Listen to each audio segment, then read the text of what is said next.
All right जी, all right. कैसे हो आप सभी लोग? स्वागत है मेरे सारे भाइयों बहनों का आज के हमारे इस वीडियो में, जो एक बहुत ही इंपॉर्टेंट वीडियो है which is on the topic क्या हमें हमारी सीएस की जो ट्रेनिंग है, जो आर्टिकलशिप है, ट्रेनिंग कह लीजिए, आर्टिकलशिप कह लीजिए, कुछ भी, वो हमें जो 21 मंथ्स की होती है वो हमें एक पीसीएस फर्म के अंदर करनी चाहिए या फिर एक कंपनी के अंदर करनी चाहिए।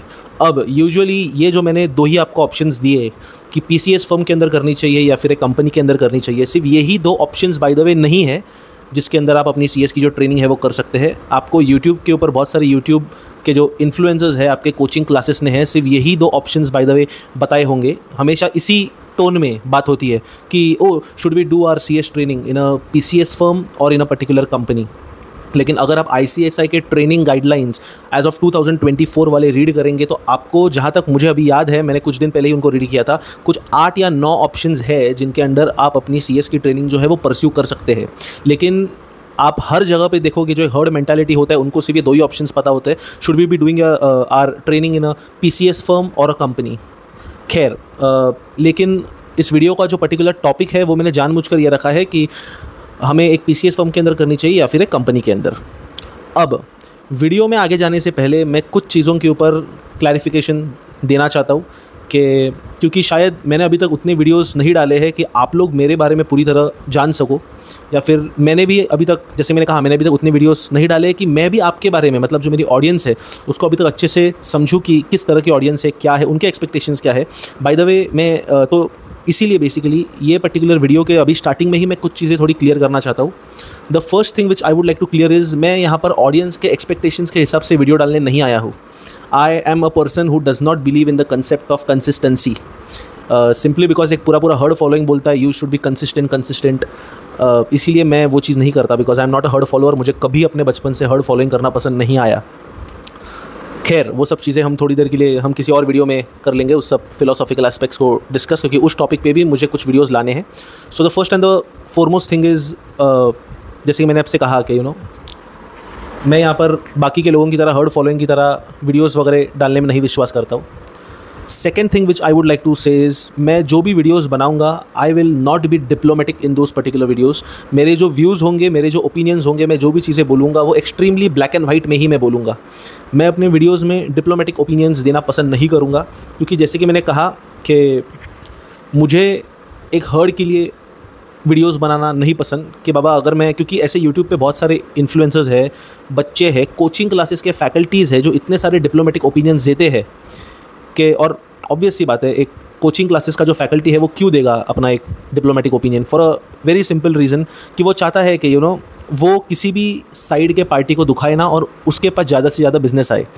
मैं यहाँ पर यूट्यूब पे कोई बिज़नेस करने आया नहीं हूँ। मुझे, और बाय द वे, मुझे यूट्यूब पे आने का भी कोई शौक़ नहीं था। I am a person who loves to be into isolation. मैं यहाँ पर सिर्फ और सिर्फ इसीलिए आया हूँ क्योंकि मुझे कंपनी सेक्रेटरी इस पर्टिकुलर कोर्स से बहुत ज़्यादा प्रेम है, बहुत ज़्यादा मोहब्बत है।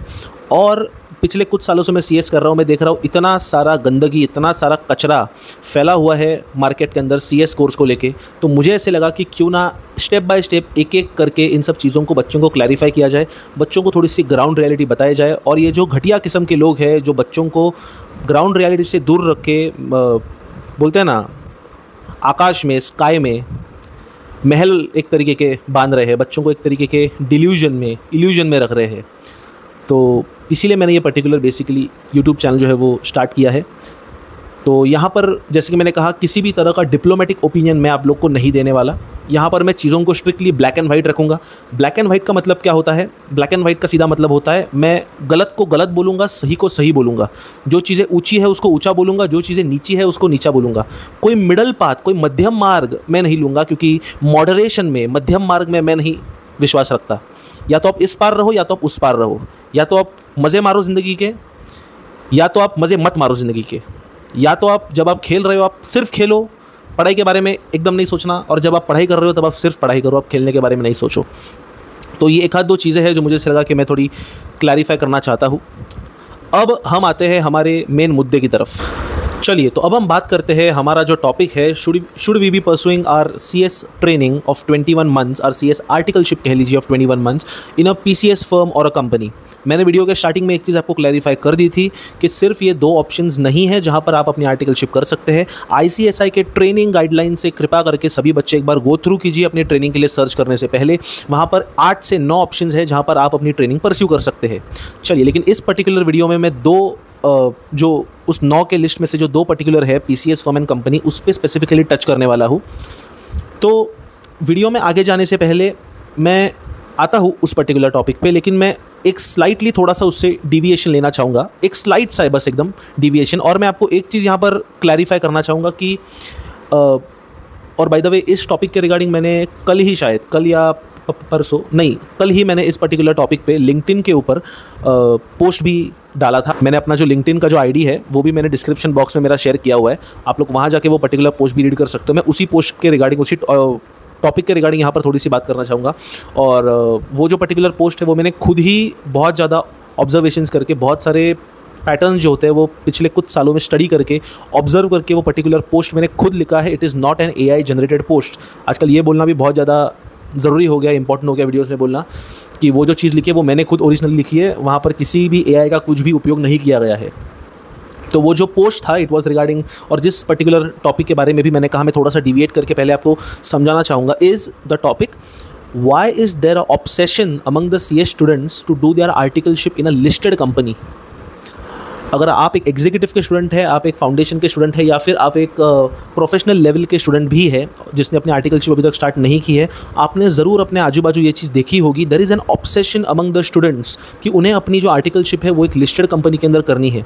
तो ऐसा क्यों है? Why is there such a obsession with the listed companies? इसी के रिगार्डिंग मैंने कल, जैसे कि मैंने कहा, मैंने एक पोस्ट डाला था, और मैं इस पर्टिकुलर टॉपिक के बारे में पहले थोड़ा सा डिस्कस करना चाहूँगा।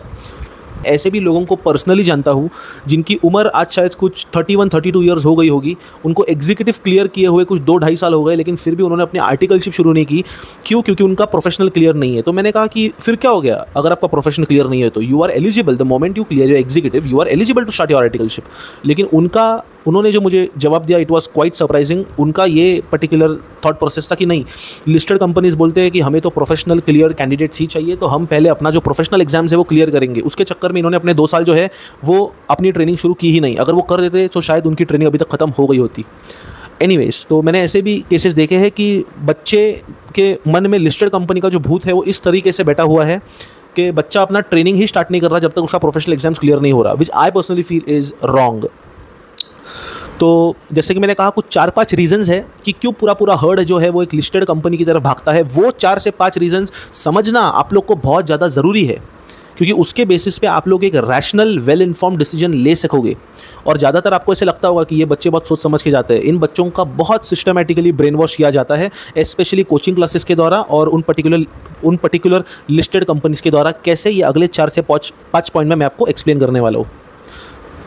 तो सबसे पहला जो पॉइंट होता है कि क्यों पूरा हर्ड जो है वो एक लिस्टेड कंपनी की तरफ अपना भागता है अपने CS की जो ट्रेनिंग है वो करने के लिए।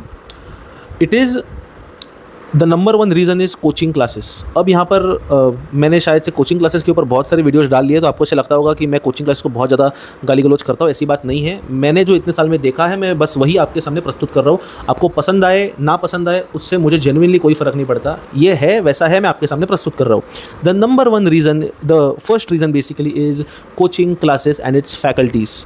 कोचिंग क्लासेस के जो टीचर्स है वो करते क्या है, मैंने ये बहुत देखा है, जब बच्चा CS फाउंडेशन वगैरह क्लियर हो जाता है तो एक एग्जीक्यूटिव के लिए एक ओरिएंटेशन लेक्चर रखते हैं, ऑनलाइन भी और ऑफलाइन भी। उस ओरिएंटेशन लेक्चर में वो बड़े बड़े CS के जो है वो नाम वाम उधर ब्लैक बोर्ड पे या उनके जो डिजिटल बोर्ड्स होते हैं उन पे शो करते हैं कि देखिए ये पर्टिकुलर CS है, इनकी जो सैलरी है ना, और ये पर्टिकुलर जो CS है वो ये पर्टिकुलर लिस्टेड कंपनी में काम करते हैं, और ये पर्टिकुलर लिस्टेड कंपनी के CS होने की वजह से इनकी जो सैलरी है वो है 1 करोड़ रुपया पर ईयर, 2 करोड़ रुपया पर ईयर, 5 करोड़ रुपया पर ईयर। ये सारे एग्जाम्पल्स कोचिंग क्लासेस देते हैं। अच्छा चलो ठीक है, दे दिया, लेकिन आप पूरा इन्फॉर्मेशन बच्चे को क्यों नहीं देते? पूरा इन्फॉर्मेशन माने क्या? आपने बच्चे को ये तो बता दिया कि वो पर्टिकुलर CS जो है वो उस पर्टिकुलर लिस्टेड कंपनी का CS है, लेकिन आपने बच्चे को ये नहीं बताया कि उस पर्टिकुलर बड़े लिस्टेड कंपनी का, जो शायद एक टॉप 100 टॉप 500 लिस्टेड कंपनी होगी, उस पर्टिकुलर टॉप लिस्टेड कंपनी का CS बनने के लिए उस पर्टिकुलर CS को कितने साल का एक्सपीरियंस था, कितने साल का वर्क एक्सपीरियंस लगा, मतलब उसने कितना ज़्यादा काम किया CS के फील्ड में, कितने साल से वो CS के फील्ड में है, उसको एक्सपीरियंस कितना है, जिसके बाद वो जाके उस बड़े लिस्टेड कंपनी का CS बना। अगर आप खुद भी इसके बारे में थोड़ा फाइंड आउट करोगे, आपको पता लगेगा आराम से 15 तो मैं बहुत कम ही बोल रहा हूँ, 15+ या फिर 20 साल प्लस एक्सपीरियंस अगर आपको होगा, then there is a slight possibility कि आप किसी बड़े लिस्टेड कंपनी के CS बने। और उस समय बच्चों की उम्र भी कुछ होती है, 17-18 साल, बच्चों के पास दिमाग तो होता नहीं है। और हमेशा एक चीज़ याद रखना, मैंने बहुत ऑब्जर्व किया है, 17 साल से लेकर 23 साल का जो एज ग्रुप है, 23-24 साल का age group, the age group of 17 to 24, it is one of the most fragile age groups. और इस एज ग्रुप का एक खासियत यह है, इस पर्टिकुलर एज ग्रुप में सिर्फ वो बच्चा ही फ्रजाइल नहीं होता। फ्रजाइल मतलब एकदम नाजुक नहीं होता, नाजुक in the sense easy to temper. इस एज ग्रुप के बच्चे को कोई भी आके बेवकूफ़ येड़ा बना सकता है। ये एज ग्रुप 17 से 24 होता है। और सिर्फ बच्चा ही नहीं होता नाजुक, बच्चे के जो पेरेंट्स होते हैं वो भी बहुत ज़्यादा नाजुक होते हैं। क्यों ऐसा? क्योंकि पेरेंट्स के अंदर भर भर के लालच भरा होता है कि इस बच्चे के द्वारा हमें अपना समाज में स्टेटस बना के रखना है, हमें समाज में अपनी इज्जत जो है वो बढ़ानी है इस बच्चे के द्वारा। तो अगर इस बच्चे ने कुछ अच्छी डिग्री पाई तो इससे हमारा भी स्टेटस समाज में बढ़ेगा, और अगर इसके पास कोई अच्छी डिग्री नहीं होगी तो हमारा भी समाज में स्टेटस जो है वो नीचे हो जाएगा। तो पेरेंट्स भर भर के होते हैं लालची, बच्चों को उतनी समझ होती नहीं है। बाय द वे, सब बच्चे से नहीं होते, मैं उनमें से एक कभी नहीं था। आप लोग कह लो कि अरे ये तो अपना बड़प्पन कर रहा है, बिल्कुल। अगर बुरे लोग अपने बुराई को सामाजिक तौर पे प्रदर्शित कर सकते हैं तो जो लोग जेन्युइनली उस लेवल के इंटेलिजेंस पे है वो क्यों नहीं कर सकते।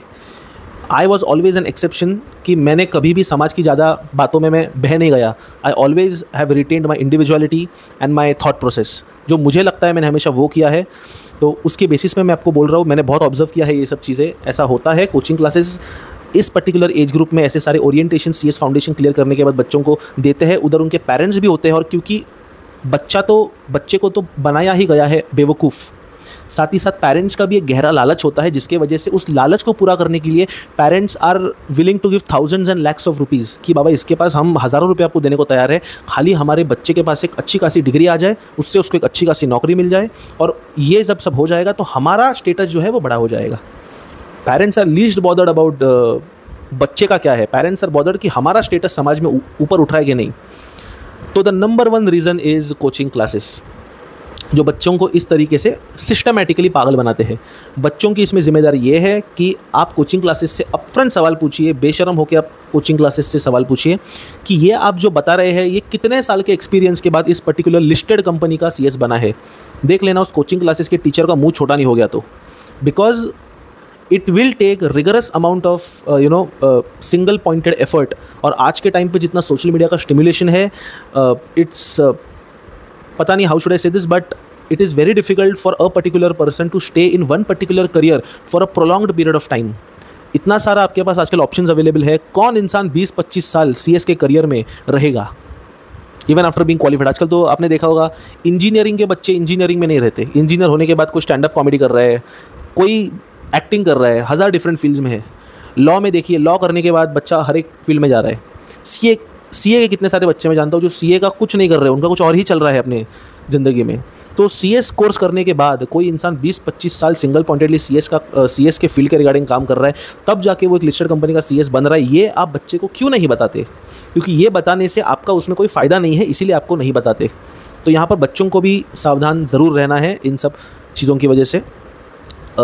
यहाँ पर ऐसे कुछ बच्चों को लगता भी है कि अरे अगर हम ये जो कोचिंग क्लासेस के जो है टीचर लोग वो इतना बता रहे हैं इस पर्टिकुलर लिस्टेड कंपनी के आप CS बनने के बाद इनके बोर्ड ऑफ डायरेक्टर्स में वगैरह रहोगे, कि आपको लगता है इतना आसान होगा किसी भी लुचुर पुचुर इंसान को कंपनी के बोर्ड ऑफ डायरेक्टर्स में लिया जाएगा?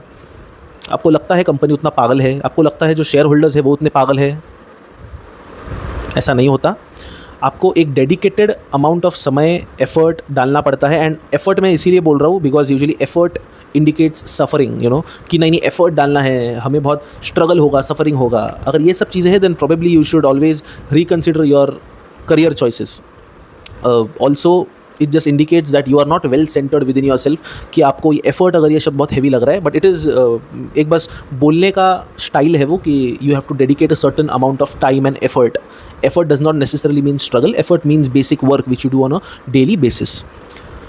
सेकेंडली, एक और चीज़ आपको याद रखनी है, इस फर्स्ट पर्टिकुलर पॉइंट में ही मैं आपको एक सेकेंड पॉइंट यहाँ पर बता रहा हूँ कि और थैंकफुली ईडीपी के अंदर एग्जीक्यूटिव क्लियर करने के बाद ईडीपी बैच के अंदर मुझे याद है ये पर्टिकुलर चीज़ जो पीसीएस है, पीसीएस ने एक आध दो पीसीएस ने बहुत बढ़िया पॉइंट्स बोले थे जो मैं पूरी तरह करता हूँ। अगर मैं भी जब एग्जीक्यूटिव में था तब मेरे भी दिमाग में ये चीज़ आई थी।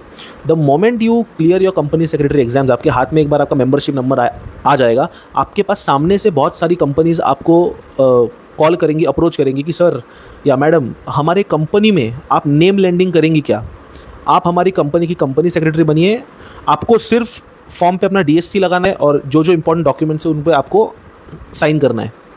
ऐसे आपको बहुत सारे लोग अप्रोच करेंगे। If you are a fresher CS you should never and never practise, वैसे तो name lending is an absolutely wrong thing, you should be never doing it, लेकिन अगर आपको एज अ फ्रेशर सीएस कोई भी कंपनी आता है कि हमारे कंपनी में आप कृपा करके ज़रा सीएस बनिए, तो you should not accept that offer, because एक कंपनी का सीएस होना ये कोई हलवा चीज़ नहीं है। आपको लगता है ज़रा सा इधर का उधर कंप्लायंस में कुछ भी गड़बड़ हुआ, इधर से उधर कुछ भी रेगुलेटरी प्रॉब्लम हो गया, आपने कोई भी चीज़ फॉलो नहीं किया, उल्टी हो गई, या फिर कोई चीज़ एक तरीके से करनी थी आपने उस तरीके से उसको नहीं किया कंप्लाई, कंपनी तो जाएगा ही जाएगा, उससे सबसे बड़ा नुकसान होगा आपको जो सीएस अभी जस्ट आप एक फ्रेशर सीएस बने हो। आपकी इतने साल की मेहनत 1 मिनट में पानी के अंदर जा सकती है। The institute of company secretaries of India आपका membership number on the spot cancel कर सकता है। तो बहुत ज़्यादा सावधान रहिएगा। फ्रेशर सीएस अगर आप हो, आपको सामने से भी कोई अपॉर्चुनिटी आए एक अच्छे कंपनी की, अच्छा पे कर रहा है, you should be very very suspicious कि ये साला कंपनी एक फ्रेशर सीएस को क्यों अप्रोच कर रहा है कंपनी का कंपनी सेक्रेटरी बनाने के लिए। अरे भाई कंपनी सेक्रेटरी बना रहे हो, कोई कॉल सेंटर में जॉब थोड़ी आप ये कर रहे हो, ऑफर कर रहे हो, तो आप एक प्रॉपर एक्सपीरियंस आदमी को लोगे ना। लेकिन इस केस में आप देख रहे हो अरे ये तो एक फ्रेशर को ला रहे हैं, ज़रूर कुछ ना कुछ गड़बड़ है, तुरंत आपको वहाँ पर सावधान रहना है। ठीक है, तो ये है अपना पहला पॉइंट कि coaching classes are the number 1 reason, and coaching classes faculties brain wash the students into thinking कि लिस्टेड कंपनीज़ में अगर आप जाओगे तो लिस्टेड कंपनीज ही सब कुछ है, ताकि वो बच्चा उनके कोचिंग क्लासेस में एडमिशन ले सके। This was the first point. बढ़ते हैं सेकेंड पॉइंट की तरफ। चलिए, तो अब जो सेकंड पॉइंट मैं आपको बोलने जा रहा हूँ जिसके वजह से majority of the herd following listed companies की तरफ भागता है, it is none other than over glorification of corporate life on social media. Social media पे कॉर्पोरेट लाइफ जो एक कॉर्पोरेट ऑफिस होता है उसके बहुत सारे रील्स जो है वो सोशल मीडिया में फ्लडेड हो जाते हैं। पागलों की तरह रील्स मौजूद है जहाँ के अंदर कॉर्पोरेट लाइफ को, कॉर्पोरेट कल्चर को और जो कॉर्पोरेट ऑफिसेस के जो एक प्रकार का एस्थेटिक होता है, तो एस्थेटिकली अपीलिंग विजुअल्स जो है वो उस रील्स के द्वारा बहुत सारा इंटरनेट पे मौजूद है। जो जब बच्चे कंज्यूम करते हैं उन्हें लगता है कि बाप रे बाप, ये तो कोई this is heaven on earth, ये तो कोई अलग ही एकदम जगह है। और उनके अंदर एक तरीके का इनसिक्योरिटी क्रिएट होता है, फोमो क्रिएट होता है, और ये स्पेशली टायर 2 और टायर 3 सिटीज़ के बच्चों में ज़्यादा होता है। मैं यहाँ पर एक चीज़ क्लैरिफाई करना चाहता हूँ कि मुझे नहीं पता, बहुत सारे लोग शायद ये चीज़ न जानते होंगे, जो साइकोलॉजिस्ट है, जो साइकाइट्रिस्ट है, अगर गलती से वो इस पर्टिकुलर वीडियो के ऊपर स्टम्बल कर रहे हैं तो ऑब्वियसली वो ये चीज़ अग्री करेंगे।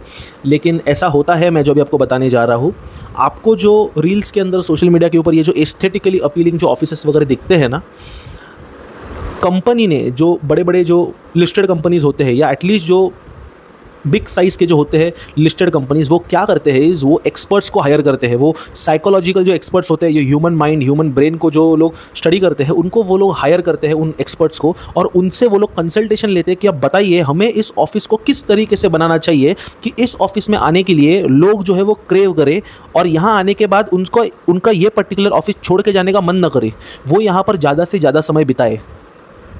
प्लस अगर उनके साथ कोई एक्सप्लॉयटेशन भी हो रहा है तो वो लोग ज़्यादा कुछ बोले ना, वो यहाँ पर चुपचाप रहे, वो यहाँ पर इस तरीके से घुल मिल जाए इस पर्टिकुलर ऑफिस के अंदर कि ये ऑफिस से बाहर निकलने का उनको कभी ख्याल ही ना आए। इन शॉर्ट, कंपनीज एक सोने का पिंजरा बनाता है एम्प्लॉयज़ के लिए कि यहाँ पर लोग कैसे आए और यहाँ पर ही वो हमेशा रहे, उन्हें लगे कि अरे ये तो सोने का पिंजरा है। In my opinion corporate office is nothing else but a सोने का पिंजरा, एन एब्सोल्यूट सोने का पिंजरा।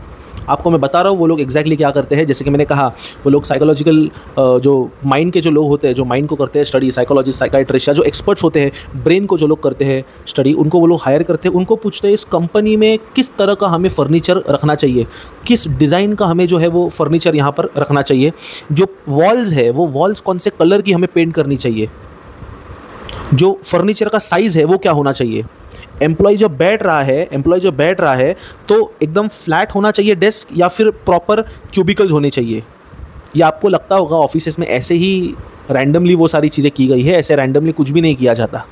बहुत दिमाग लगाया जाता है, आपका जो अटेंशन है वो वहाँ पर बनाए रखने के लिए उस पर्टिकुलर ऑफिस में। तो बहुत सारी ऐसी साइकोलॉजिकल टेक्निक्स होती है, ट्रिक्स होती है, जिसको मद्देनज़र रखते हुए एक पर्टिकुलर फर्नीचर का, उस पर्टिकुलर ऑफिस का जो एक कलर है, वहाँ पर जो सेंट्स लगाए जाते हैं, एक आप अगर ऑफिस के अंदर कभी एंटर करोगे, मुझे पता नहीं आपने देखा होगा कि नहीं, कुछ ऑफिसेस में एक पर्टिकुलर तरह का ना सेंट होता है, आपको आएगा, वो उसी तरह का सेंट क्यों यूज़ करना है, ताकि एम्प्लॉयज़ का जो माइंड है उसको, माइंड नहीं, ब्रेन को एक तरीके से टैम्पर करने के लिए। तो ये सारी ट्रिक्स होती है, ऐसी बहुत सारी ट्रिक्स होती है। आप अगर इंटरनेट पे फाइंड आउट करेंगे, आप शॉक हो जाएंगे किस तरीके से लोगों को मैनिपुलेट किया जाता है उस ऑफिस में रहने के लिए। तो मैं था, तो ये बेसिकली है फर्स्ट पॉइंट जो मैंने कहा। तो ये हमने देखा बेसिकली। सेकंड पॉइंट जो है over glorification of the corporate life, the corporate culture and the corporate office on social media platforms. अब हम जाएंगे पॉइंट नंबर 3 की तरफ। चलो, तो अब हम चलते हैं पॉइंट नंबर 3 की तरफ, which is constant appearance of words like stock exchange, SEBI, listed company, SEBI LODR in various financial newspapers on a daily basis। इसका सीधा और सरल अर्थ ये है कि अगर आपके घर पे किसी भी तरह का कोई भी फाइनेंशियल न्यूज़पेपर आता होगा, जैसे कि इकोनॉमिक टाइम्स, फाइनेंशियल एक्सप्रेस हो गया, मिंट हो गया, या फिर और भी अन्य तरह का किसी भी तरह का फाइनेंशियल कोई भी न्यूज़पेपर, या फिर नॉर्मल न्यूज़पेपर के अंदर भी एक इकोनॉमी करके एक सेक्शन होता है जिसके अंदर फाइनेंस के रिलेटेड, इकोनॉमी के रिलेटेड सारी इन्फॉर्मेशन दी होती है। उसमें अगर आप लोग ध्यान से देखोगे तो हमेशा मैंने आपको जो ये सारे वर्ड्स बोले, listed company, SEBI, stock exchange, IPO, ये सारे शब्द आपको on a daily basis newspaper के अंदर, स्पेशली फाइनेंशियल न्यूज़पेपर्स के अंदर देखने को मिलेंगे।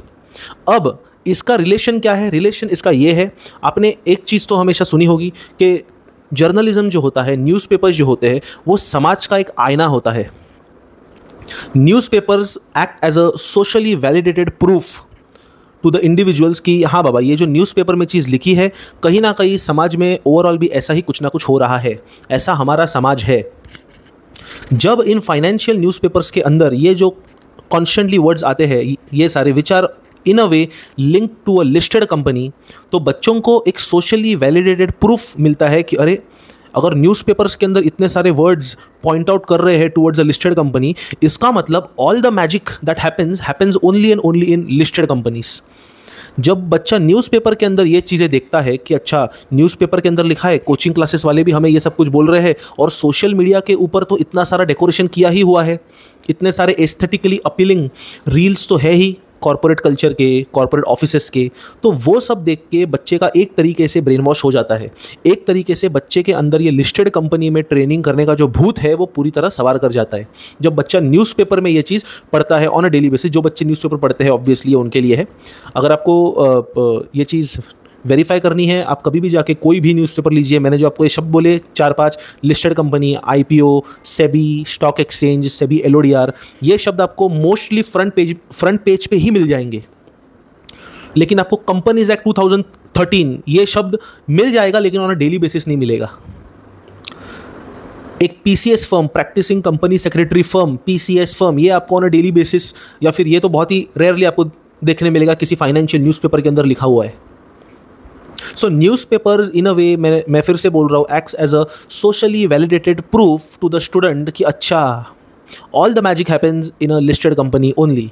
तो ये था हमारा तीसरा पॉइंट। अब हम चलते हैं चौथे पॉइंट की तरफ।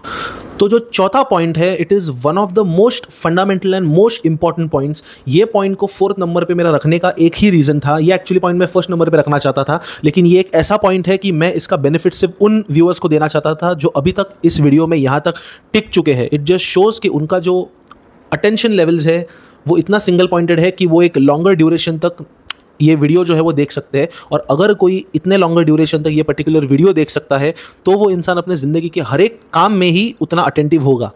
तो इसीलिए ये जो मोस्ट इंपॉर्टेंट चीज़ क्या होता है, यूजुअली लोग उसको सबसे पहले रखते हैं। मैंने जानबूझ के ये जो मोस्ट इंपॉर्टेंट पॉइंट है, पॉइंट नंबर 4, उसको मैंने 4th नंबर पे रखा। मैं इसका बेनिफिट जो है वो सिर्फ उन व्यूअर्स को देना चाहता था जो बहुत सिंसियर है और सीरियस है इस पर्टिकुलर टॉपिक को लेके।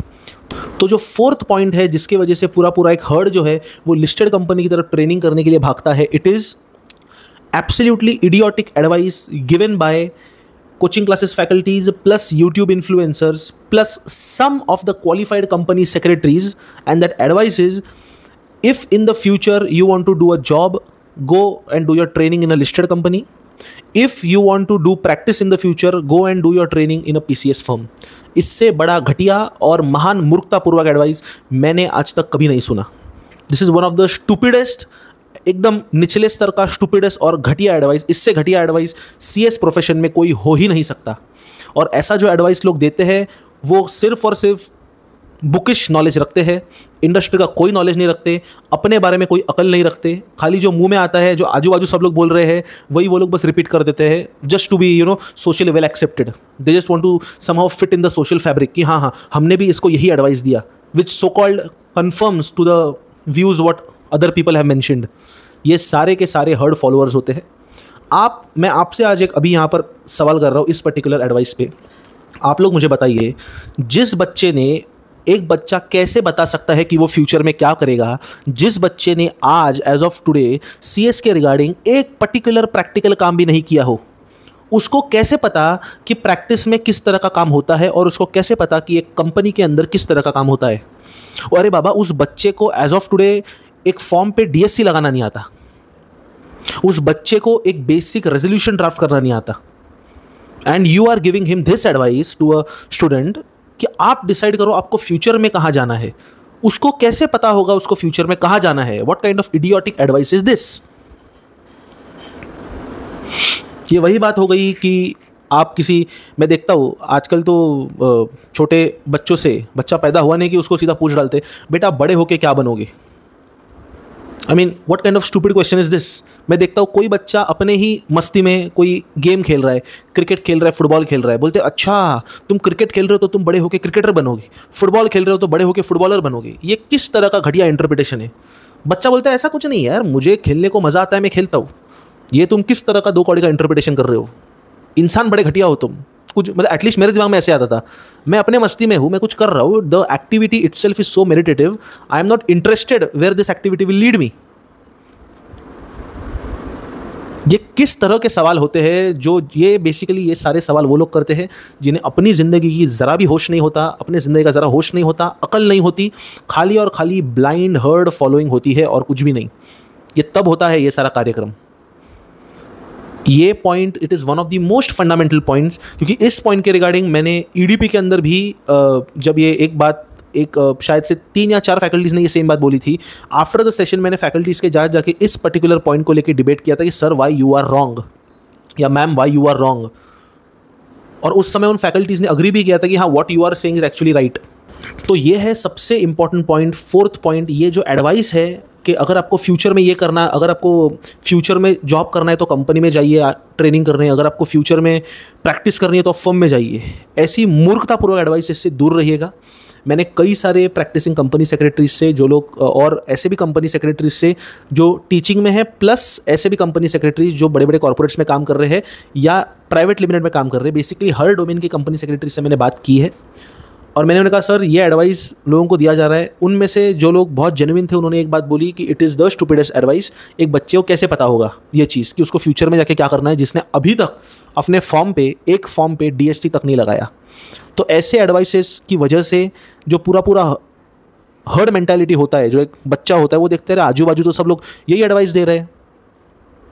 और जिस तरह का इंडियन एजुकेशन सिस्टम है, जिस तरह से पेरेंट्स अपने बच्चों को एक बच्चे का अपब्रिंगिंग होता है इस कल्चर के अंदर, ऐसा हो नहीं सकता कि 90% ऑफ द बच्चे, 90 to 95% ऑफ द बच्चे ये ना बोले अच्छा फ्यूचर में तो हमें जॉब की तरफ जाना है. यार EDP के अंदर ही कितने सारे फैकल्टीज़ ने जब ये चीज़ पूछी थी, जब मेरा EDP हुआ था, how many of you want to go into job, almost 95 to 97% of the बच्चों ने उस पर्टिकुलर EDP के बैच में अपने हाथ ऊपर उठाए थे. हाउ इज़ इट पॉसिबल कि तुम सबका फ्यूचर एक ही तरीके से डिटरमाइन हुआ है? How is it possible? Recently एक रिपोर्ट भी आई थी कि प्रैक्टिसिंग कंपनी सेक्रेटरी जो थे वो ऑन अ डिक्लाइन है. कुछ सालों का उन्होंने कंपैरिजन किया था 2024, 23, 22 में नंबर जो है वो डिक्लाइन हो गया है 2025 में. इंडियन एजुकेशन सिस्टम और जो अपब्रिंगिंग होता है बच्चे का, it is not meant to do anything other than job. बच्चा, ये तो छोड़ दो कि बच्चा आगे जाके खुद का कुछ करेगा, एंटरप्रेन्योरशिप करेगा, बच्चे के दिमाग में ये ख्याल तक नहीं आता कि मैं एंटरप्रेन्योरशिप करने के लायक हूँ. इस लेवल का बच्चे के दिमाग को ब्रेन वॉश किया गया है. जो इंडिपेंडेंट थिंकिंग है, क्रिटिकल थिंकिंग है, breaking out of the norm है, नॉर्मलसी है, वो पूरी पूरी नील है मैं देखता हूँ। बच्चे के माँ बाप डिसाइड कर रहे हैं कि बच्चा कौन सा कोर्स करेगा, बच्चा किसके साथ जाके शादी करेगा, बेटी उनकी किस मर्द के साथ जाके शादी करेगी, उन बेटा बेटी कौन सा कोर्स करेंगे। बच्चा पूरी तरह डिपेंडेंट हो चुका है माँ बाप के ऊपर, समाज के ऊपर। ऐसे में बच्चे को क्या पता उसका फ्यूचर क्या है, जिसका प्रेजेंट का सर्वनाश हो चुका है, क्या उसके पास वो कैपेबिलिटी है, वो क्षमता बची है कि वो बता सके कि मैं फ्यूचर में क्या बनूंगा? क्या उसके पास वो कैपेबिलिटी है एनविजन करने की, वो किस डायरेक्शन में अपनी ज़िंदगी को मोड़ना चाहता है? तो ये advice, it is one of the poisonous and the most dangerous advice. इससे आप लोग बच के रहिएगा। ऐसा कुछ भी नहीं है। तो फिर हमें क्या करना चाहिए, इसके ऊपर मैं वीडियो में आगे आपको बताऊंगा। एज आई सेड, मैं डिप्लोमेटिक आंसर्स नहीं देने वाला कोई भी वीडियोज़ में। आई will give you strict black and white answers, या तो इस पार या तो उस पार। तो ये था अपना पॉइंट नंबर 4। अब हम बढ़ेंगे पॉइंट नंबर 5 की तरफ। अब पॉइंट नंबर 5 जो है वो एक बहुत ही इंपॉर्टेंट, क्रूशियल और एक बेसिक पॉइंट है। एक ऐसा पॉइंट है जिसके वजह से एक बच्चे का फाउंडेशन जो है वो अच्छी तरीके से बन जाता है, और उस फाउंडेशन ही बहुत सारे बच्चों का वीक होता है। इस पॉइंट पे मेजॉरिटी ऑफ द बच्चे ध्यान देते ही नहीं। Why? Due to peer pressure, herd following, lack of independent thought, nothing else.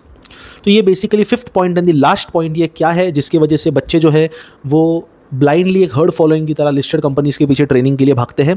It is lack of reading books outside the academic domain.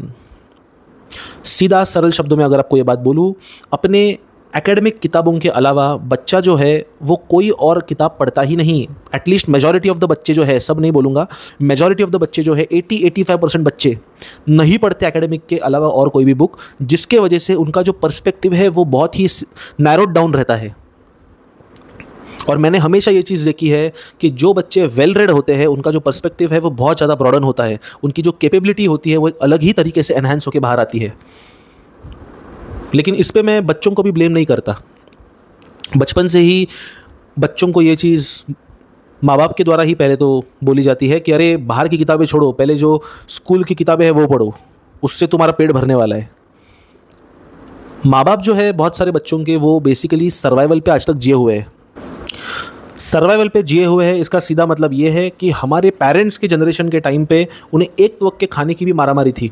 तो the moment they graduated they were obliged to look for some particular job, कि ताकि घर पे उनके चूल्हा जल सके, 2 वक्त की रोटी शांति से उनको मिल सके।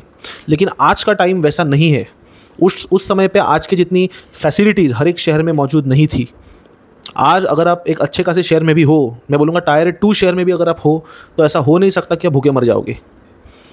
मैं बाय द वे, मैं तो रोड साइड जो टी सेलर होते हैं, वड़ा पाव वाले होते हैं, होटल के जो वेटर्स होते हैं हमारे एरिया के ही, मैं इन सबके साथ बहुत अच्छा दोस्त हूँ। तो ये लोग तो मतलब they are like my best brothers, best buddies we are.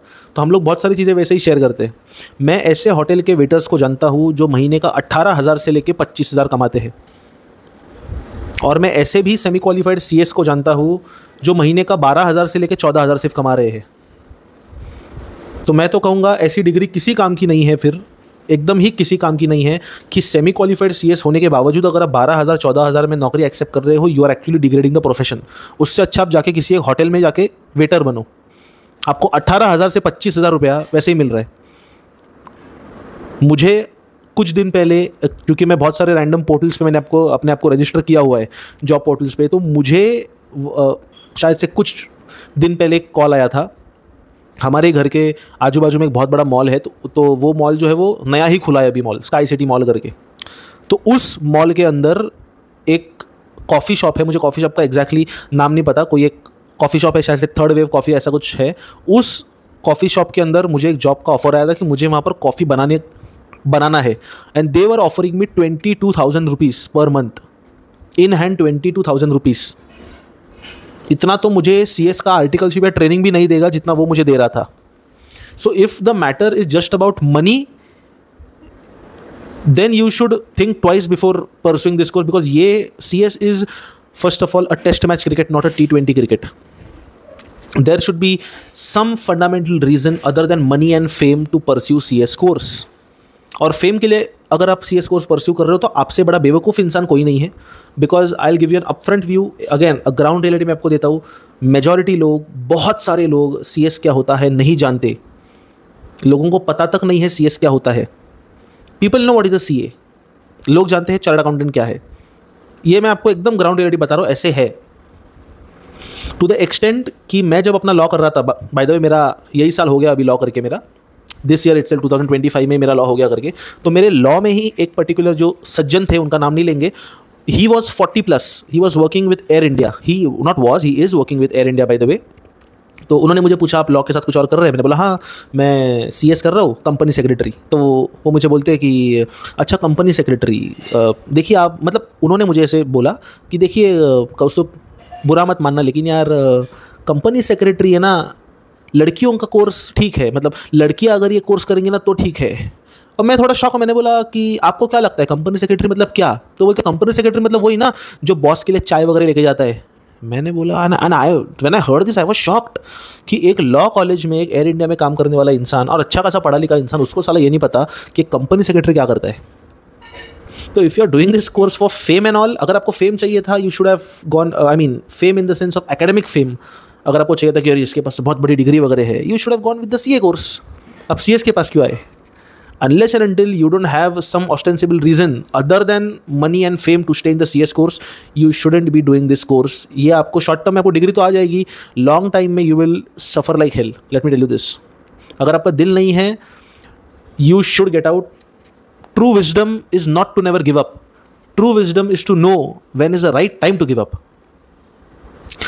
तो ये है कि आपको एकेडमिक्स के अपने किताबों के अलावा भी बहुत सारी किताबें हैं दुनिया भर की, अलग अलग जॉनराज है, वो आपको पढ़ने चाहिए। मैंने भी अभी रिसेंटली कुछ दिनों पहले यही चैनल पे पोस्ट किया हुआ है, अगर आप पोस्ट सेक्शन में जाएंगे, पोस्ट्स में आपको दिखाई देगा, मैंने वहाँ पर अपना बुक कलेक्शन जो है वो शेयर किया हुआ है कि पिछले कुछ सालों में, वो तो बस थोड़े से बुक्स है, एक्चुअल में बहुत सारे और बुक्स है, बहुत सारे और बुक्स है, मैं सभी को एक साथ ला नहीं सका, कि पिछले कुछ सालों में मैंने ये जो मैंने वहाँ पर शेयर किया, आप लोग देख सकते हैं पोस्ट में अगर आप क्लिक करेंगे तो। और मैंने वहाँ पर पूछा भी है कि अगर आपके पास कोई बुक रिकमेंडेशंस है तो कृपा करके मेरे साथ शेयर कीजिए, क्योंकि मैं अलग अलग जॉनराज में थोड़ा भी और रीड करना चाहता हूँ। I am looking to explore the fiction genre now, क्योंकि पिछले बहुत सालों से 6-7 साल से मैं सिर्फ और सिर्फ नॉन फिक्शन में हूँ। तो अगर आप लोग के पास भी, मैं सारे व्यूअर्स से अर्ज कर रहा हूँ, आप लोग के पास भी अगर कोई फिक्शन के अंदर या कोई भी जॉनरा के अंदर अच्छी किताब है, कृपा करके मुझे वहाँ पर रेकमेंड कीजिए या फिर कमेंट वहाँ पर कीजिए, बुक का नाम, ऑथर कौन है, बुक क्या है, बिंदास वहाँ पर लाइक कीजिए, कमेंट कीजिए मुझे, ताकि मैं वो पर्टिकुलर बुक खरीद के पढ़ सकूँ।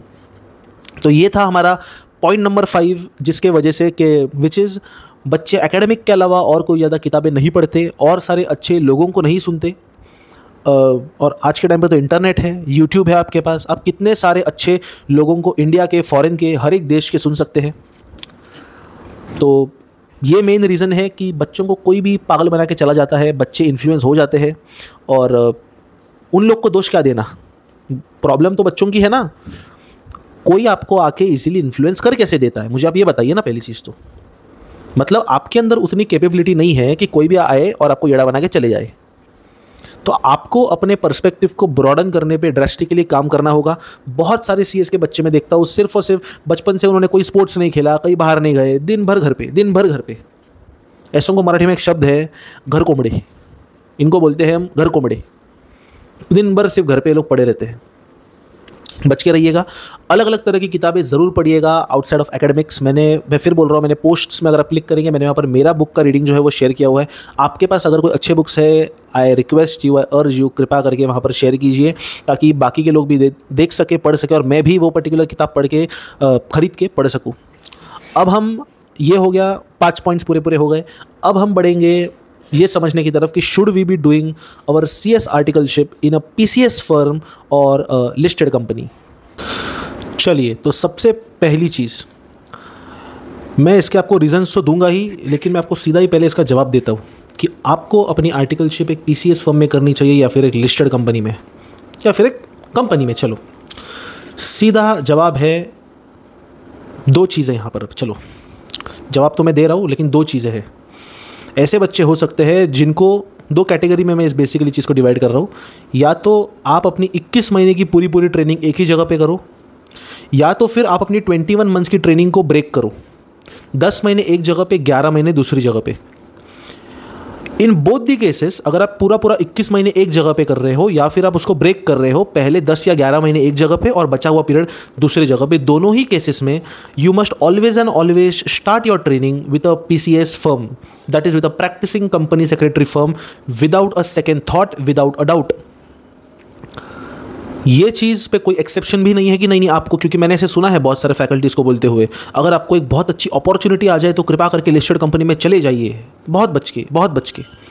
You must always and always begin and start your articleship with a practising company secretary firm for a very simple reason कि एक फाउंडेशन होता है, एक जो बेस होता है बेसिक कंपनी सेक्रेटरी के काम का, वो आपको बिल्कुल एक PCS फर्म में सीखने को मिलेगा।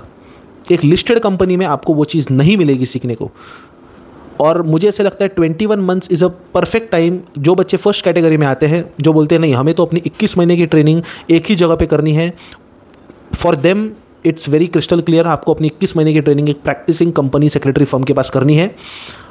अब कौन से प्रैक्टिसिंग कंपनी सेक्रेटरी फर्म के पास करनी है? 3 कैटेगरीज होती है, स्मॉल, मिड साइज और लार्ज फर्म्स।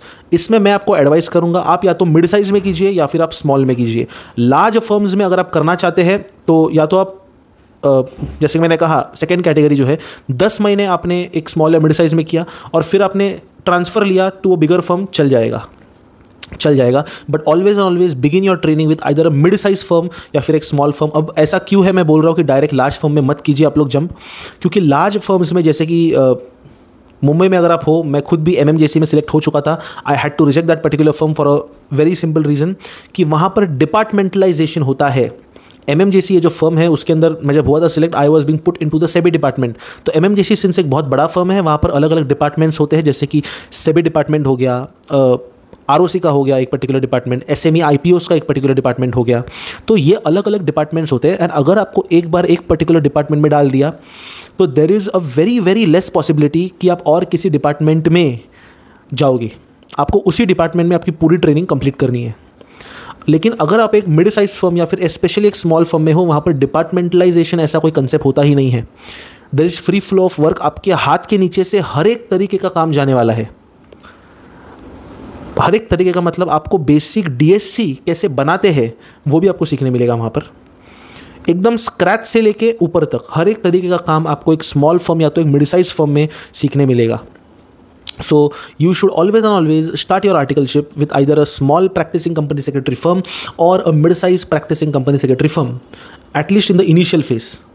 उसके बाद में let us say आपने 10-11 महीने किया एक स्मॉल मिड साइज फर्म में, now you want to jump into a larger firm, that is a different story, it is absolutely fine. लेकिन वो जो इनिशियल फेज़ है, वो जो एक अपना जो फाउंडेशन मजबूत करने का फेज़ है, वो तो आपको स्मॉल और मिड साइज फर्म में ही करना है। Now coming on to the second category of students, जिनके लिए मैंने ये भी कहा कि सेकेंड कैटेगरी वो है जो पार्शियल ट्रेनिंग 10-11 महीने एक जगह पे, आगे की ट्रेनिंग दूसरी जगह पे। ऐसों को भी अपनी जो ट्रेनिंग है वो शुरू करनी है एक प्रैक्टिसिंग कंपनी सेक्रेटरी फर्म के साथ ही। इसके रीजंस क्या है मैं आपको बताऊंगा, धीरज रखिए। प्रैक्टिसिंग कंपनी सेक्रेटरी फर्म के साथ ही आपको अपनी ट्रेनिंग जो है वो शुरू करने हैं पहले के 10-11 महीने। उसके बाद में if you wish then you can take transfer to a company, to a any sort of company, private limited और listed company if you want.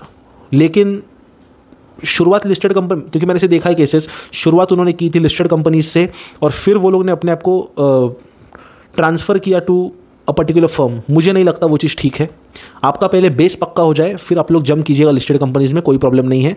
लेकिन आपकी शुरुआत जो है वो एक स्मॉल या मिड साइज फर्म के साथ ही होनी चाहिए। अगर आपने लार्ज फर्म उसमें भी ज्वाइन कर ली वैसे कोई दिक्कत है नहीं, लेकिन बस बी रेडी कि आपको एक डिपार्टमेंट में स्पेशलाइजेशन आ जाएगा। If you put into ROC, if you put into SEBI, आपको उसके रिगार्डिंग स्पेशलाइजेशन आ जाएगा, डू नॉट वरी। मैं खुद उसके साथ कभी नहीं कंफर्टेबल था बेसिकली। मुझे एटलीस्ट मेरे इनिशियल फेज़ में हर एक तरीके का चीज़ चाहिए था। तो मैं अपना भी I don't feel this is the right time मैं अपने बारे में बताऊँ कि मैंने अपना ट्रेनिंग जो है, बाय द वे मैं बस इतना आपको ग्लिम्स दे रहा हूँ, मेरा एग्जीक्यूटिव का एक ग्रुप क्लियर था, एक ग्रुप नहीं क्लियर था। फिर भी मैंने एक PCS फर्म में, स्मॉल PCS फर्म में जो पार्टनरशिप फर्म था वहाँ पर मैंने काम किया हुआ है। आप बोलोगे लेकिन ऐसा तो अलाउड नहीं है, आपकी ट्रेनिंग पीरियड काउंट नहीं होगा। मैं जानता हूँ ट्रेनिंग पीरियड काउंट नहीं होगा, लेकिन मैंने सिर्फ एक्सपीरियंस के लिए वो चीज़ की थी। मैं सीखना चाहता था। उस समय मेरा एक ग्रुप जो था वो कुछ 1-2 अटेम्प्ट से नहीं क्लियर हो रहा था एग्जीक्यूटिव का, इसीलिए मैंने अपनी ट्रेनिंग नहीं बोलूँगा, मैंने लिटरली उस PCS फर्म में काम किया था for a period of 7 months और and they also paid me for that. I was receiving a monthly payment और stipend whatever you can call it, लेकिन वो जो पीरियड था वो ऑफिशियल ट्रेनिंग में काउंट नहीं हुआ क्योंकि मेरा एग्जीक्यूटिव का एक ग्रुप उस समय बाकी था क्लियर करने का। मैं इसके ऊपर एक सेपरेटली वीडियो बनाने वाला हूँ। अगर आपका एग्जीक्यूटिव क्लियर नहीं हो रहा तो क्या आप एक फर्म के अंदर काम कर सकते हो, क्या आप फिर भी एक पीसीएस फर्म के अंदर जाके काम कर सकते हो? इसका स्ट्रेट ऑन आंसर येस है, क्योंकि पीसीएस फर्म के पास बहुत सारा काम होता है, बहुत सारा काम होता है। They will be more than welcoming to you. मैंने ऐसे कई सारे बिग फर्म्स भी देखे हैं, बड़े बड़े पीसीएस के फर्म्स भी मैंने देखे हैं जो जिन बच्चों का सिर्फ एग्जीक्यूटिव एक ग्रुप उनका क्लियर था but they had a good grasp of the concepts, उनको उन्होंने ले लिया, उन्होंने बोला तुम आ जाओ हमारे पास काम करने, क्योंकि बहुत सारा काम होता है पीसीएस फर्म्स के पास। और इतना सारा ब्रेन वॉशिंग बच्चों का हो जाता है कि बच्चे पीसीएस फर्म के पास काम नहीं करना चाहते, they just want to jump in the listed companies, जो मैंने आपको ऑलरेडी यहाँ पर रीजंस बताए हैं। तो this is the straight on explanation कि आपको पीसीएस फर्म के साथ ही स्टार्ट करना है। अब आते हैं व्हाट आर द रीजंस कि मैं ऐसे क्यों बोल रहा हूँ कि आपको पीसीएस फर्म में काम करना है। तो अभी तक पीसीएस फर्म्स में काम, पीसीएस फर्म से मैंने अभी तक 2 पीसीएस फर्म में काम किया हुआ है। एक फर्म जैसे कि मैंने कहा मेरा एग्जीक्यूटिव का एक ग्रुप क्लियर होने के पहले मैंने वहाँ पे काम किया, तो उसका जो पीरियड था ना वो काउंट नहीं किया जाएगा मेरे ऑफिशियल ट्रेनिंग में। और अब भी ऑफिशियली मैंने एक और फर्म में, एक और पीसीएस फर्म में मैंने काम किया था। तो ऐसे कलेक्टिवली मेरे पास जो पीसीएस फर्म में काम करने का एक्सपीरियंस है इट इज़ 1.5 ईयर्स, नॉट 1.5 मैंने बहुत ज़्यादा बोल दिया। Collectively you can call it 14 और 15 मंथ्स का मेरे पास एक कलेक्टिव एक्सपीरियंस है, 14 to 15 मंथ्स का। तो मैंने यहाँ पर बेसिकली नोट डाउन किया हुआ है कि इन 14-15 मंथ्स में मैंने क्या क्या चीज़ें एक पीसीएस फर्म में रह के सीखी। यहाँ पर मैंने सब कुछ जितना मुझे याद था मैंने अपनी डायरीज में लिखा था, मैंने एक जगह पे असेंबल किया हुआ है। इसमें ऐसी कुछ चीज़ें हो सकती है, एक आध दो या तीन चीज़ें जो शायद मिस हो गई होंगी, लेकिन बहुत सारी चीज़ें मैंने इसमें कवर की हुई है। मैं आपको क्विकली रन थ्रू करता हूँ कि मैंने अभी तक 14 मंथ्स या 15 मंथ्स का जो मेरा ट्रेनिंग पीरियड रहा है, half of which is official, half is unofficial, क्योंकि वो अभी तक इंस्टीट्यूट के साथ रजिस्टर नहीं हो पाया क्योंकि मेरा एग्जीक्यूटिव जैसे मैंने कहा एक ग्रुप बाकी था। तो एक लिस्ट है, मैं जैसे आपको थोड़ा रीड करके सुनाना चाहूँगा वो पर्टिकुलर लिस्ट। तो मैंने पीसीएस फर्म्स में अभी तक क्या क्या सीखा। First and the foremost is the MCA ROC form filings such as form PAS 3, DR 12, form DPT 3, form PAS 6, form AOC 4, MGT 7, MGT 7A। उसके बाद है सेकेंड चीज़ जो है वो है incorporation of companies and LLP, strike of applications for a company, issue and redemption of OCPS, CCPS, OCD, CCD। जिनको पता नहीं OCPS, CCPS क्या है, OCPS is basically optionally convertible preference shares, CCPS है compulsory convertible preference shares, OCD और CCD क्या है, optionally convertible debentures, and CCD क्या है, compulsory convertible debentures। इसके सेक्शंस अगर आप लोग देखना चाहते हैं it is section 42, 71 and section 62। आप जाके इनको पढ़ सकते हैं या रेफर कर सकते हैं फॉर मोर क्लैरिटी। फिर मैंने सीखा है RBI FLA रिटर्न्स जो होते हैं वो भी मैंने फाइल किए हैं। डीमैट ऑफ शेयर्स जो है दैट इज़, अच्छा डीमैट ऑफ शेयर्स मतलब फिजिकल शेयर सर्टिफिकेट्स का जो डीमैट प्रोसीजर होता है वो भी मैंने किया है। उसमें क्या क्या मैंने किया है, आईसिन generation plus post ISIN process. कोई भी शेयर जो है वो ऐसे ही डीमैट नहीं होते, उसका पहले एक आईसिन लगता है।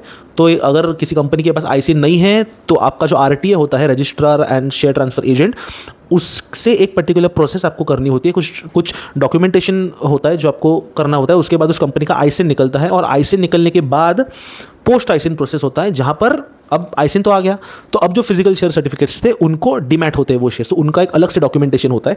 तो ये मैंने सीखा है, that is demat of shares, ISIN generation plus post ISIN process. फिर मैंने ट्रेडमार्क का सर्च रिपोर्ट, बहुत ही सिंपल सी चीज़ है यार, ट्रेडमार्क का मेरा एप्लीकेशन एक्चुअली रह गया सीखने का, लेकिन ट्रेडमार्क सर्च रिपोर्ट वगैरह क्या होता है, IPR का साइट वगैरह कैसे होता है, मुझे बाय द वे IPR बहुत पसंद है, मैंने अपना पोस्ट ग्रेजुएट डिप्लोमा भी किया हुआ है इन IPR। तो ट्रेडमार्क का सर्च रिपोर्ट बहुत बेसिक रिपोर्ट है, आप लोग भी सीख सकते हो ये तो। फिर मैंने सीखा है और मैंने क्या सीखा, फिर मैंने सीखा alteration of MOA and AOA मैंने किया है, alteration of MOA and AOA।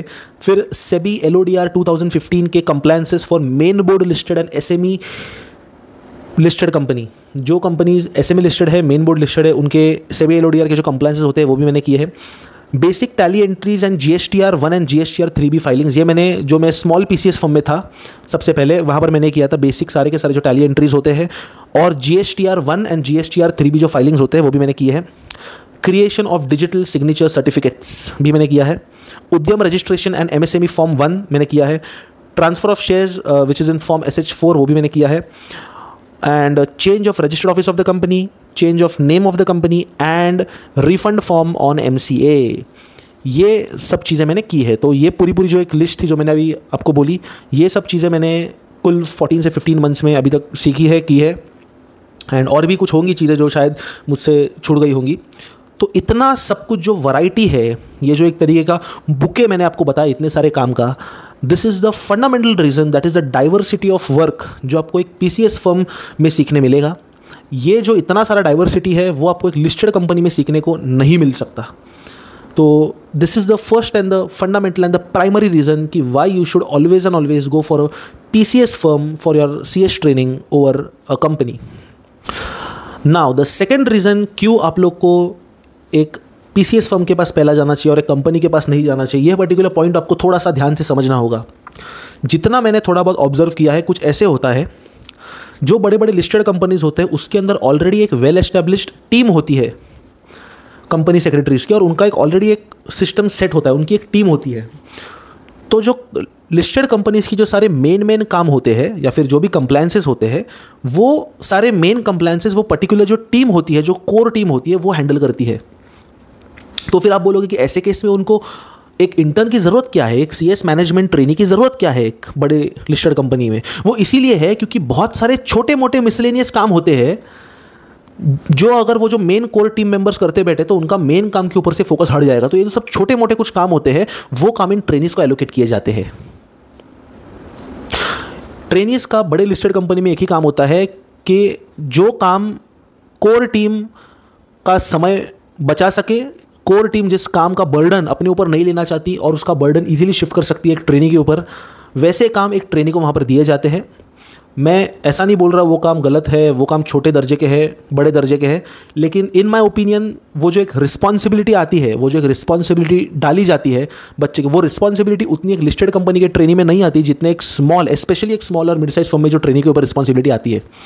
On the कॉन्ट्री अगर आप एक पीसीएस फर्म में करोगे काम, तो आपके ऊपर कोई मिसलेनियस काम जो होते हैं, जो एक कोर काम होता है, उसमें कुछ छोटे मोटे ऐसे काम होते हैं ना कि यार इन पे मैं अपना समय नहीं बर्बाद करना चाहता, मुझे मेन काम पे फोकस करना है। तो ये सब छोटे मोटे जो मिसलेनियस काम है उनका मैं बर्डन इन ट्रेनिज के ऊपर शिफ्ट कर देता हूँ।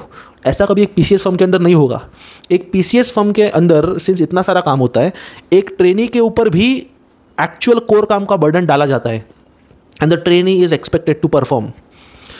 तो वो जो एक सेंस ऑफ रिस्पॉन्सिबिलिटी, ओनरशिप जो आती है, जो मैंने एटलीस्ट जो किया है ऑब्जर्व एक ट्रेनी के ऊपर, वो एक लिस्टेड कंपनी के ऊपर कभी नहीं आता। वो एक लिस्टेड कंपनी में जो ट्रेनी कर रहा है काम, उसके ऊपर वो particular sense of responsibility, sense of ownership नहीं आती।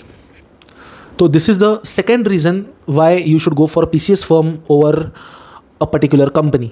Now the third and the most fundamental and the important reason is that for why you should go for PCS firm during your training days as compared to a company, it is that again ये मेरा observation है, मैंने जो बहुत सारे patterns आज तक देखे हैं, स्टडी किए हैं, ऑब्जर्व किए हैं। एक बच्चा जिसने अपनी ट्रेनिंग एक पर्टिकुलर PCS फर्म के अंदर की है, वो आगे जाके एक कंपनी में काम कर सकता है, उसको वो स्ट्रगल कभी फेस नहीं करना पड़ेगा because he has seen all those struggle during his training days. उसने उस सारे प्रकार का काम जो है वो देखा हुआ है। लेकिन एक बच्चा जिसने एक कंपनी के अंदर, एक लिस्टेड कंपनी के अंदर अपना ट्रेनिंग किया है, वो अगर एक फर्म के पास काम करने जाएगा, ही और she will definitely face struggles. इसमें कोई दोहराई नहीं है, क्योंकि पीसीएस फर्म में जब आप काम करते हो उस समय जिस तरह का आपको जो काम मिलता है, जिस स्ट्रगल से, जिस प्रॉब्लम से आप जूझते हो, वो एक लिस्टेड कंपनी में जब आप काम करोगे तभी आप नहीं जूझोगे। And I can say this with great assurity, क्योंकि मैंने दोनों बाजू एक्चुअली देखे हुए हैं। मैंने अपना लीगल इंटर्नशिप जो है, बाय द वे, मैं जैसे कि मैंने आपको ऑलरेडी बोला है, मेरा लॉ भी इसी साल हुआ है, तो मैंने अपना लीगल इंटर्नशिप जो है it was just for a few months, वो मैंने एक कंपनी के अंदर किया है। तो उस समय उस कंपनी का जो सेक्रेटरी टीम था, मैं उससे जाके मिला, मैंने उनसे बात वगैरह की है, तो मैं जानता हूँ कि एक्चुअल में क्या होता है, कैसे। तो मैंने मतलब देखा है, और मैं since I am a very good observer, मैंने वो चीज़ें की भी ऑब्जर्व, किस तरह की चीज़ें होती है।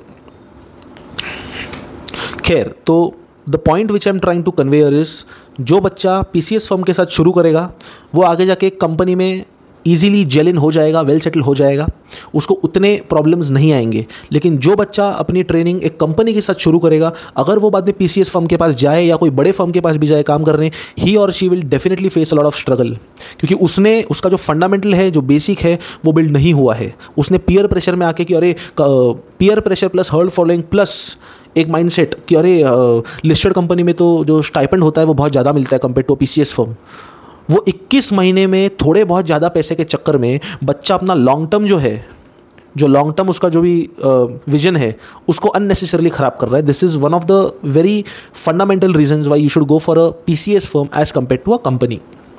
सेकेंडली, मैं एक और चीज़ कहना चाहता हूँ सारे बच्चों को कि आप कृपा करके अपना थोड़ा सा दिमाग लगाइए. डेस्परेशन में कोई भी निर्णय मत लीजिए.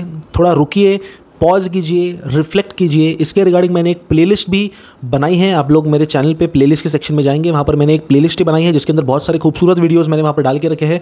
आप लोग देख सकते हैं, अलग अलग सज्जनों के वो वीडियोज़ है, लोगों के जो यूट्यूब पे है. खूबसूरत वीडियोज़ है. पॉज, वॉच एंड रिफ्लेक्ट उस पर्टिकुलर प्लेलिस्ट का नाम है. आप प्लेलिस्ट में जाएंगे, आपको वहाँ पर दिख जाएंगे. तो इसी के साथ मैं इस वीडियो को एंड करना चाहूँगा एंड होपफुली आपको एक सफिशिएंट, जैसे कि मैंने कहा, क्लैरिटी मिली होगी. एंड जुड़े रहिएगा. हम तुरंत मिलेंगे अगले एक और नए इम्पॉर्टेंट वीडियो में. Till then, see you, take care, don't be stupid, read more, reflect more, pause more and be more aware. Thank you so much. Stay blessed.